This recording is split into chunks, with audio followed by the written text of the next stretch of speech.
Why do so many men of color choose Midtown as their residence?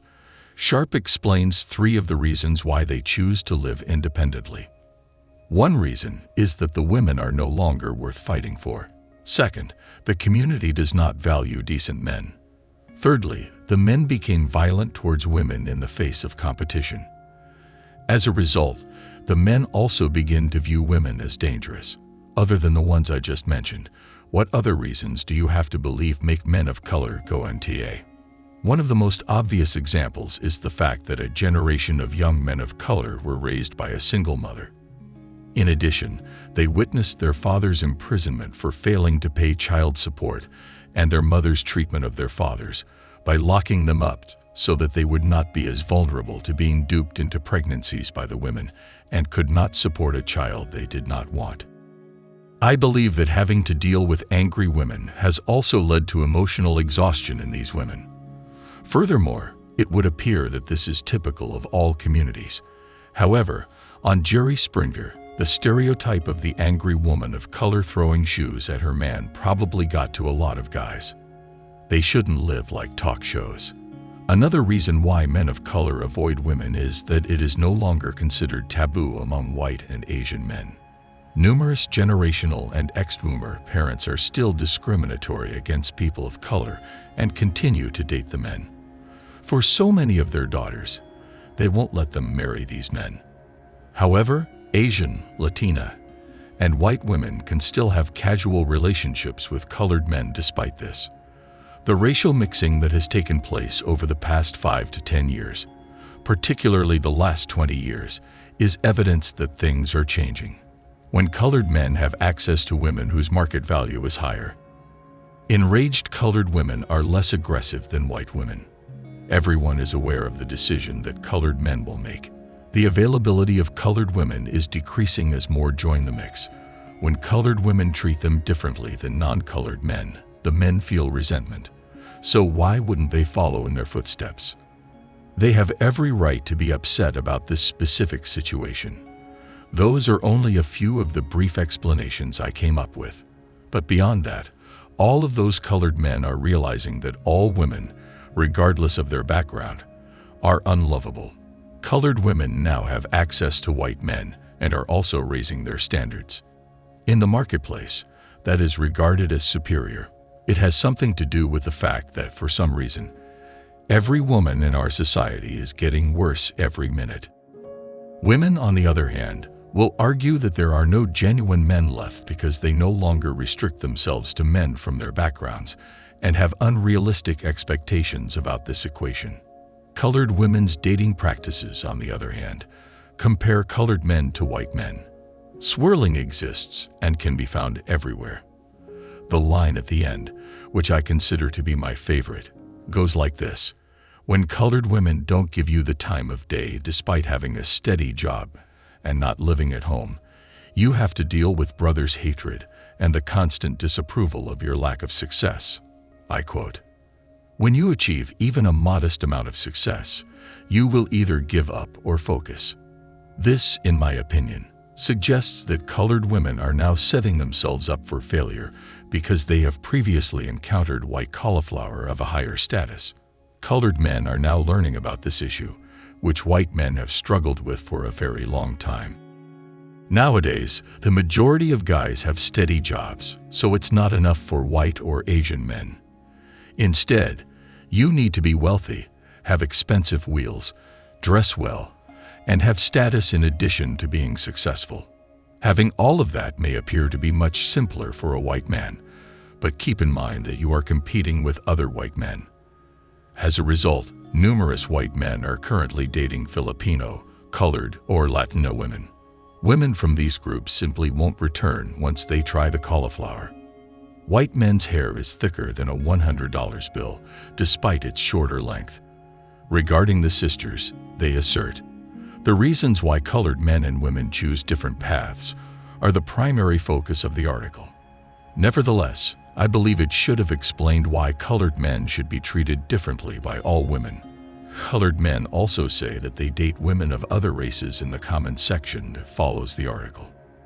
I also neglected to consider the fact that, like white women, Colored women desire the same thing as white men: entertainment. It is abundantly clear that women also desire a wealthy man when they express their desire for an educated man. However, to keep her entertained, they also want someone smart and knowledgeable. To make things clear, not all college degrees are created equal. At this point, I would like to present a piece with the title, "The Missing Colored Students at Elite American Universities." I assume that an increasing number of colored men would enroll in college to improve their chances of attracting more desirable women and their earning potential. Consequently, I looked for articles and found that racism is prevalent in the classroom. As well as the outside college business complex, the proportion of minorities enrolled at prestigious institutions like MIT and Harvard has not changed much over the past 2 decades. This demonstrates to me that smaller, more recent, and schools with lower academic standards are gaining enrollment, while larger schools are attracting a greater number of minorities. While maintaining the same level of segregation at Ivy League institutions, it almost appears as though the educational system is creating clown colleges out of minorities. This is probably something that educational institutions like MIT are doing to maintain their rigorous admissions policies and promote the idea that their alumni are some of the best people in the world. This brings me to another reason why, in comparison to colored women, colored men are increasingly choosing to follow their path. If they are spending a lot of money on their education and having trouble finding work, they probably work and live paycheck to paycheck, and that won't get you the girl. When competing with men who have established careers, higher incomes, and very little debt, many women are relying on finding a man who has assets to help them pay off their debts. Women are increasingly treating highly educated colored men in a discriminatory manner because these women also have student loans. As a result, getting a friendly white man to pay off the money she owes the government becomes easier. Colored men would not fall under this category for my purposes. I would say that there are more true force, lonely guys who may have the looks and ambition, but without the bling, they won't pass the woman's audition. The fact that colored men are not increasing their numbers in top-tier schools is brought up because their economy is increasingly becoming about status and being top-tier in many categories. Take into consideration the contemporary women you know who spend $1,000 on a purse but have less food in their refrigerator than a Bora Mankini. Women continue to pursue expensive status items despite living in poverty. The majority of women today will not settle for anything less than a guy who resembles Chris Evans. In addition, Evans attended the Oscars with his sister Carly this year, so I truly believe he is going his own way. The year before, he had brought Tara, his best friend. He has said that he wants to marry and that he has girlfriends, but what he says and does are two very different things. It was clever of him to claim that he wanted to marry, have children, and live that way to reclaim the media office. It would only be necessary for them to declare their desire to marry, have children, and live that way. Additionally, the media would almost certainly ignore them given that they are still in a committed relationship. Let me, however, return to the current subject by discussing the reasons why colored men, in contrast to colored women, choose to follow their paths. The men followed in the footsteps of the women after the social welfare state was established in the 1970s and 1980s. To ensure that they can provide for themselves, the majority of colored people today vote for liberal or socialist governments.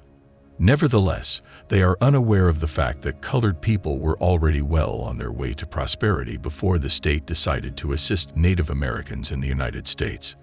The natives. They are doing better than the Indians who were initially placed on reservations because they never received their reservations and the government gave them free money. I believe that the architects of the social welfare state were aware of this.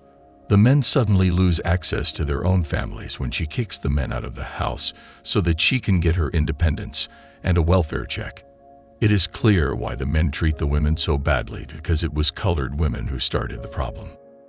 White women eventually kicked out white men, keeping the children and money for a few more decades while white men kept their families together. As a result, when it came to dealing with women who, with the assistance of the state, were permitted and encouraged to go wild, colored men had an advantage. So, is it any wonder that colored men choose their paths over those of colored women? Because they saw their fathers and grandfathers destroyed by people of other races, I don't blame them for dating people of other races. Numerous colored men are completely leaving the country. African American men living in Brazil who are dissatisfied. The documentary, which is about 45 minutes long and from a while ago, demonstrates that all West women, as well as colored women, are following in their footsteps. In the documentary, prominent colored men leave the United States to find love in Rio de Janeiro because there are so many hypergamous and monkey-branching women. However, if colored men bring women back to the United States, they will undoubtedly become just as corrupt, regardless of the lengths to which they are willing to go to gain the respect that they desire from women. As a result, these men are skilled. They are employing women and moving to the South.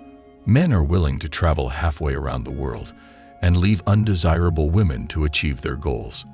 These men have broken up with their partners. As the West breaks apart, colored, white, and Asian men from Western nations will begin to leave the left. They will, as is customary, take their wallets and other useful items out of Canada and Sweden. Women usually catch a trend last, so let's hope they don't fall behind in the paradise they built. The men these women want to protect will almost certainly leave them and go their way, just as women abandoned men long ago for themselves.